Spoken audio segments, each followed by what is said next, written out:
Ustadz, boleh tak menunda mandi besar sampai pagi karena malu sama mertua kalau mandi sebelum imsak?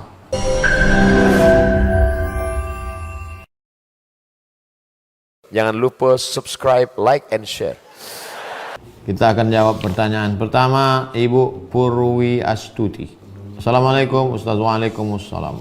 Bagaimana sikap kita terhadap orang tua yang masih non-muslim, yang selalu saja bersikap tidak baik ke kita? Ibu Purwi Astuti, ibu tetap datang ke rumahnya, ke rumah ayah dan ibu yang non-muslim itu. Datang ke rumahnya, sanggup sebulan 2 kali, datang sebulan 2 kali.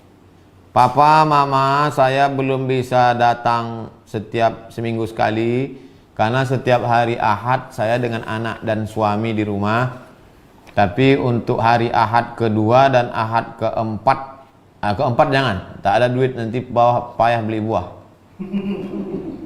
Papa, mama, Ahad pertama, Ahad ketiga kami datang.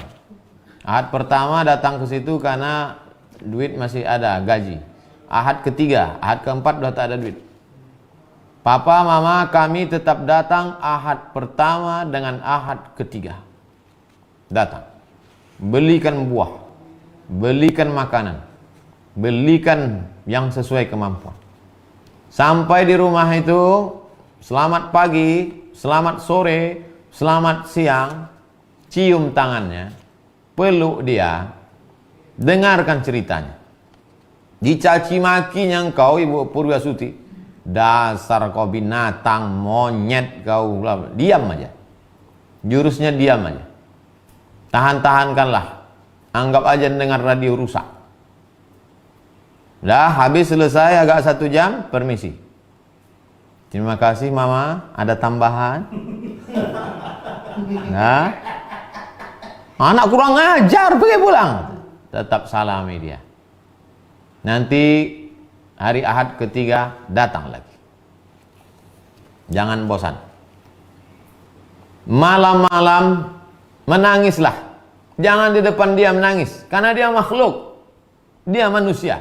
Menangislah di hadapan Allah. Tahajud tengah malam, menangis di hadapan Allah. Berilah hidayah hambamu ini ya Allah. Rupanya sulit bagi Allah untuk memberikan hidayah pada ayah ibumu itu, Ibu Purwi Astuti. Senang aja. Qalbul mu'min baina asabi'ir rahman. Hati orang beriman itu di jari jemari seperti membolak-balikkan duit logam. Mudah. Kenapa tak diberinya hidayah langsung? Dia ingin melihat Ibu Purwi Astuti dapat pahala yang besar. Malam-malam berdoa, ya Allah, berikanlah hidayah orang tuaku ini ya Allah. Sampai 2. Ibu Purwi Astuti mati duluan atau mereka mati duluan. Tak ada kemungkinan yang ketiga. Hanya ada 2 kemungkinan. Pakailah jurus saya itu. 2, Pak M. Zainur Rifah. Ustadz, boleh tak menunda mandi besar sampai pagi karena malu sama mertua kalau mandi sebelum imsak?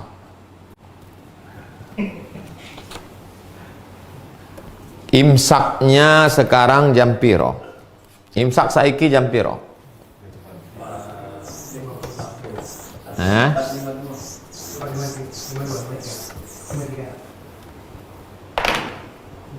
Imsak di Pekanbaru Riau jam 4.49. Imsak atau subuh, itulah, anggap aja subuh lah, subuh. Masalah mandinya sebelum subuh atau setelah subuh, no problem. Mandinya sebelum subuh atau setelah subuh, tak masalah. Yang jadi masalah adalah hubungannya kapan. Yang tak boleh itu hubungannya setelah subuh. Nah, itu yang tak boleh. Adapun hubungannya sebelum subuh, mandinya setelah subuh, tak masalah. Mana dalilnya? Ada satu bab khusus dalam Sahih Bukhari. Bab tentang orang masuk waktu subuh dalam keadaan junub, puasanya sah. Nabi SAW idza qada hajatahu, kalau dia menunaikan hajatnya, dia berhubungan, kadang dia mandi, tapi kadang dia berwudu saja, lalu kemudian dia tidur. Oleh sebab itu maka kesimpulannya, kalau ada orang dalam keadaan junub, lalu kemudian masuk dia azan subuh itu dalam keadaan junub, puasanya sah. Setelah lewat 10 menit, 20 menit, baru dia mandi. Udah dikira-kira suami, dikira-kira mertuanya udah sampai subuh.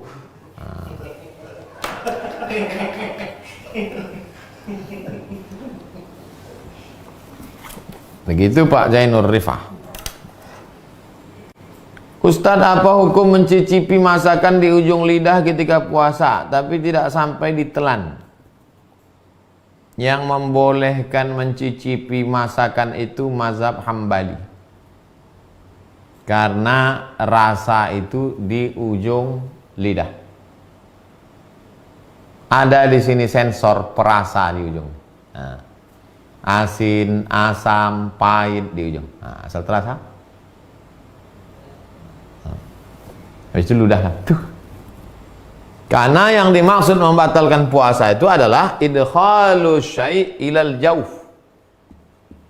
Idkhalu syai' ilal jauf, memasukkan sesuatu ke dalam rongga. Yang dimaksud dengan rongga itu apa? Yang dimaksud rongga itu adalah ma'idah, lambung, wal am'a, usus, lambung. Mencicipi itu di ujung sedikit. Nah, itu pendapat mengatakan tak batal. Tapi saya pribadi tidak mengamalkan. Saya kalau masak bulan puasa, saya agak-agak aja dengan garam. Nah, udah. Tak pernah saya cicipi. Seumur umur saya tak pernah mencicipi bulan puasa. Tak pernah cicip.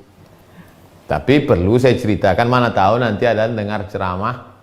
Ada ustadz yang boleh kan? Nah, itu dia pakai satu qaul, satu pendapat dalam mazhab Hambali. Alasannya apa? Ya itu alasannya. Tapi saya kalau dalam masalah fikih saya termasuk yang ketat. Maka saya tidak. Tapi ada ustadz kami mengatakan mencicipi aja pun batal Pak Ustadz. Mungkin 2 kilo pula dicicip. Dari pagi sampai sore mencicip aja.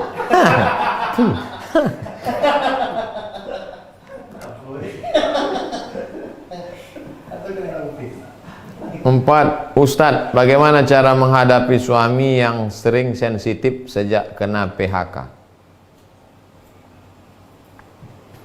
Memang sejak wabah corona ini, Ibu, orang sikap sensitivismenya meningkat. Orang yang kena PHK itu perlu dipahami psikologisnya sama macam orang sakit gigi. Orang sakit gigi itu senyum pun kita disangkanya ngejek dia.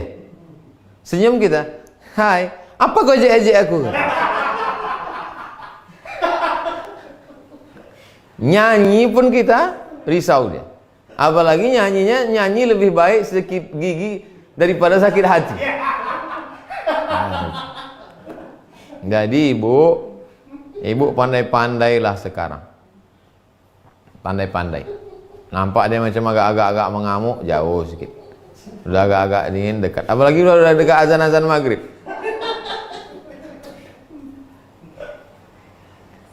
Nanti azan zuhur pun dia mengamuk juga. Saya yakin tidak ibu aja yang merasakan nih, se-Indonesia Bu. Berapa karyawan kita yang sudah di PHK? Hotel-hotel tutup, pabrik-pabrik tutup. Oleh sebab itu memang luar biasa sensitif. Dan orang yang emosi ini adalah siapa yang paling lemah di situ, itulah yang dihamuknya. Dia mau ngamuk ke direktur, tak berani. Mau ngamuk ke security, tak berani. Mau ngamuk ke polisi tak berani, ngamuk ke DPR tak berani. Siapa yang paling lemah di situ? Ibu lah dia mau. Memang nasib ibu lah, kasihan. Itulah maka sorga itu diletakkan di bawah tapak kaki ibu. Sabar-sabarlah ibu menghadapi. Sabar-sabar bu. Kalau sabar ibu menghadapi dia ini, insya Allah tenggelam dia di Laut Merah bu. Macam Asiyah menghadapi Fir'aun. Tidak hanya ibu yang menghadapi itu, seluruh Indonesia bu. Banyak-banyak bersabar, banyak-banyak berzikir. Terakhir Ibu Desi, Ustadz bagaimana cara membebaskan diri dari perbudakan pekerjaan? Banyak sekarang orang diperbudak pekerjaan. Apa batasannya? Nih, jangan nanti besok semuanya, ini kan sekarang kerja di rumah nih. Tiba-tiba ditelepon sama atasan. Assalamualaikum. Waalaikumsalam. Gimana laporan kerjaan selama di rumah? Jangan sampai kita diperbudak pekerjaan.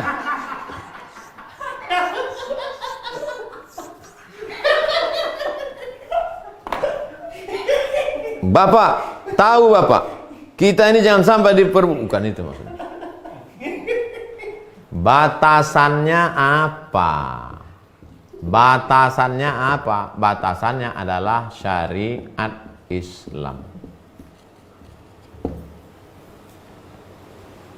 Sudah azan asar, Allahu Akbar, Allahu Akbar. Dia laporan juga lagi. Bang, abang nggak sholat asar, kata bininya. Ini laporan ini penting, nggak cair THR nanti. Ini udah hidup udah susah, jangan bikin susah. Udahlah di kantor susah, corona lagi, kau pula lagi susah. Lemparkan laptop ini nanti. Gitu. Jam jalan juga, dia terus juga. Sejam udah. Abang tak sholat, kata bininya. Itulah gunanya waktu sholat itu dibuat Allah panjang. Udah lama mau azan-azan maghrib, abau. Itulah orang diperbudak jabatan itu. Itulah orang diperbudak kerja itu. Jadi batasannya dalam Islam ini ada. Batasannya bukan rasa-rasa. Batasannya itu sunnah Quran, sunnah Rasulullah SAW. Jadi kalau bapak masih rajin kerja, saya Pak Ustadz suami saya itu rajin betul kerja, itu nampaknya diperbudak kantor dia itu. Enggak, karena dia masih tidak meninggalkan syariat. Itulah kaji kita malam ini. Besok kita akan masuk stasiun yang ke-32, namanya stasiun zikir. Rupanya kita baru bisa berzikir setelah lepas. Hanya orang merdeka saja yang bisa berzikir. Hanya orang merdeka saja yang bisa berzikir. Orang yang masih diperbudak pasar, maka mulutnya berzikir, hatinya di pasar. La ilaha illallah cabai, la ilaha illallah bawang, la ilaha illallah tomat. Orang yang masih diperbudak kantor, maka zikirnya zikir kantor. La ilaha illallah SPPD, la ilaha illallah gaji 13, la ilaha. Jadi yang bisa berzikir itu orang yang sudah hurriyah. Ini nyusunnya ini bukan tanggung-tanggung nyusun. Lepas dari segala keterikatan, baru masuk bab zikir.